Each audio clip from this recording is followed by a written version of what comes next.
যে জুলাই গণ অভ্যুত্থানের আপনাদের প্রত্যেকের স্মৃতিগুলো, প্রত্যেকের অভিজ্ঞতাগুলো আপনারা লিখুন, আপনারা বই আকারে প্রকাশ করুন, আপনারা প্রকাশনী আকারে প্রকাশ করুন, যাতে করে দেশের মানুষ জানতে পারে আমরা দেশের মানুষের স্মৃতি থেকে আগামী 100 বছরেও যেন কোনোভাবে এই জুলাই গণ অভ্যুত্থান হারিয়ে না যায়, সেজন্য প্রত্যেকের জায়গা থেকে স্মৃতি সংরক্ষণ করতে হবে। ঢাকা মেডিকেল কলেজ সহ সারা দেশের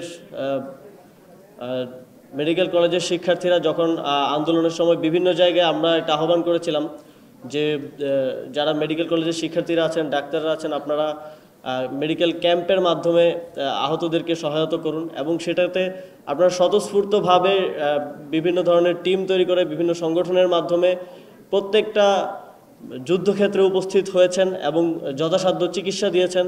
সেজন্য আপনাদেরকে কখনোই আসলে ধন্যবাদ জানানোর সুযোগ পাইনি, আজ অন্তরের অন্তঃস্থল থেকে ধন্যবাদ জানাচ্ছি।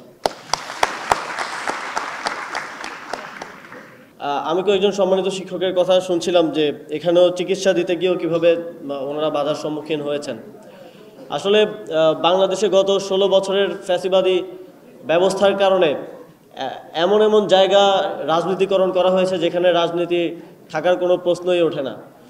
যেমন আমি কাজ করতে গিয়ে এখন দেখছি যে ক্রীড়াক্ষেত্রটা কীভাবে রাজনীতিকরণ করা হয়েছে, ঠিক একইভাবে চিকিৎসা ক্ষেত্রে রাজনীতিকরণ করা হয়েছে। রাজনৈতিক বিবেচনা চিকিৎসা ক্ষেত্রের মতো একটা জায়গা যেখানে আসলে সকল ধরনের ধর্ম, বর্ণ, শ্রেণী নির্বিশেষে সকলকে এক কাতারে রেখে একভাবে বিবেচনা করে চিকিৎসা দেওয়ার কথা, সেখানেও রাজনীতিকরণ এমন পর্যায়ে করা হয়েছে যে আমরা দেখেছি যে 4ই আগস্ট প্রত্যেকটা মেডিকেল কলেজ থেকে শান্তি সমাবেশ বের হয়েছে, যেটা অত্যন্ত দুঃখজনক।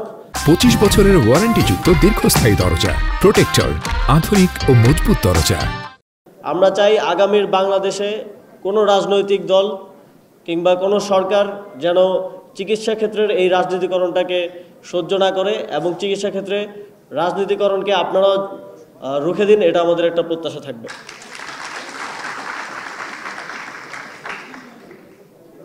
সর্বোপরি আপনাদেরকে অনেক ধন্যবাদ আজকে আপনাদের কথাগুলো শুনতে পেরে এবং সেই সময়ের ঘটনাগুলো জানতে পেরে আমি আনন্দিত। আসলে ওই সময়টাতেই প্রায় 10 দিনের মতো আমি গুম অবস্থায় ছিলাম, সে কারণে তখনকার অনেক ঘটনাই আসলে এখনও জানার সুযোগ হয়ে ওঠেনি। ঠিক 5 তারিখের পরেই সরকার গঠন এবং সরকারের দায়িত্ব পালনের কারণে অনেক কিছুই জানতে পারেনি, অনেক কিছুই এখনও অন্ধকারে রয়ে গেছে এবং বাংলাদেশের অনেক মানুষই কিন্তু এই ঘটনাগুলো জানে না। সেজন্য আপনাদের প্রতি আহ্বান থাকবে যে জুলাই গণ অভ্যুত্থানের আপনাদের প্রত্যেকের স্মৃতিগুলো, প্রত্যেকের অভিজ্ঞতাগুলো আপনারা লিখুন, আপনারা বই আকারে প্রকাশ করুন, আপনারা প্রকাশনী আকারে প্রকাশ করুন, যাতে করে দেশের মানুষ জানতে পারে আমরা দেশের মানুষের স্মৃতি থেকে আগামী 100 বছরেও যেন কোনোভাবে এই জুলাই গণ অভ্যুত্থান হারিয়ে না যায়, সেজন্য প্রত্যেকের জায়গা থেকে স্মৃতি সংরক্ষণ করতে হবে। সর্বোপরি রাষ্ট্র সংস্কারে এবং দেশ পুনর্গঠনেও ঠিক একইভাবে যেভাবে আপনারা জুলাই গণ অভ্যুত্থানে অবদান রেখেছেন, ঠিক একইভাবে আপনাদের মতামত এবং অংশগ্রহণ কামনা করে আমার বক্তব্য এখানেই শেষ করছি। দুঃখিত সময় স্বল্পতার কারণে আপনাদের মধ্যে আর থাকতে পারছি না, তবে ইনশাল্লাহ আবারও কখনো দেখা হবে।